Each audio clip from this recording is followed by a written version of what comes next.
শিম একটা শীতের সবজি, দারুণ সুন্দর টেস্ট খেতে, যদি ঠিকঠাক রান্না করা যায়। আজকে আমি একটা রান্নার রেসিপি দেখাবো তোমাদের সঙ্গে। হ্যাঁ, শিমের শিম রান্না অনেক রকমভাবেই করা যায়, কিন্তু এই রেসিপিটা একবার ট্রাই করে দেখো তোমরা, খেলে তখন বুঝবে।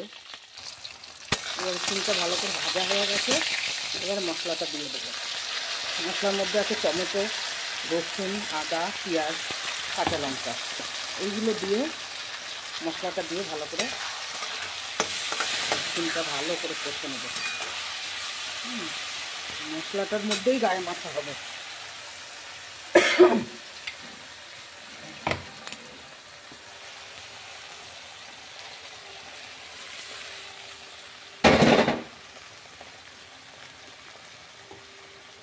হলুদ দেব, লবণ দেব পরিমাণ মতো, যে যেরকম খায়। চিনি দেব, একটু মিষ্টি মিষ্টি হবে।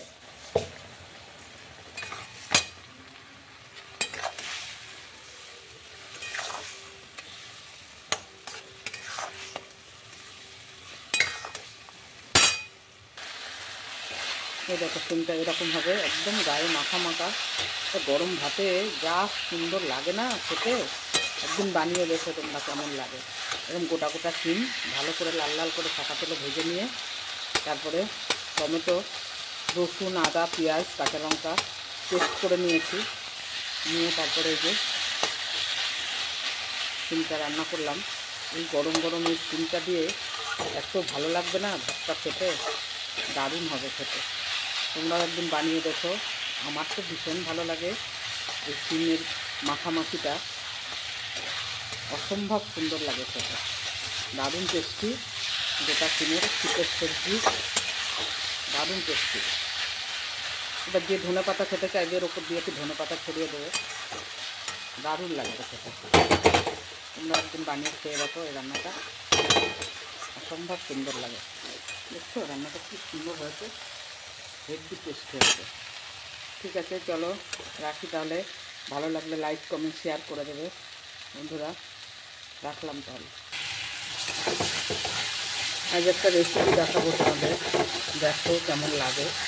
রেসিপিটা হলো, চিকেন যখন বাড়িতে নিয়ে আসে তখন সলিড চিকেনটা আমি রেখে দিই। সলিড চিকেনটা রান্না করলে আমার ছেলে খেতে চায় না, এই সলিড চিকেনটা দিয়েই আজকে একটা প্রিপারেশন দেখাবো। দেখবে খুব ভালো লাগে। মশলা দিয়ে দিয়েছি, আলু ভেজে রেখেছিলাম, দিয়ে দিলাম আলুটা। এবার চিকেনটা দেবো, অল্প চিকেন, কিন্তু ওই অল্প হলেও এইটা রান্না করলে খুব ভালো লাগে খেতে। এই যে চিকেনের মাখামাখিটা এত ভালো হয়, চিকেন মাখানি, আমি নাম দিয়েছি চিকেন মাখানি। আমি যেভাবে রান্না করি সেভাবেই দেখাচ্ছি। এখানে আদা, রসুন, পেঁয়াজ, টমেটো, কাঁচা লঙ্কা সব ভালো করে দিয়েছি, দিয়ে ভালো করে দিয়ে নিয়ে তারপরে কী করলাম, ওটা কষলাম। চলো, ভালো লাগলে ঠিক আছে, লাইক, কমেন্ট, শেয়ার করে দেবে ভালো লাগলে।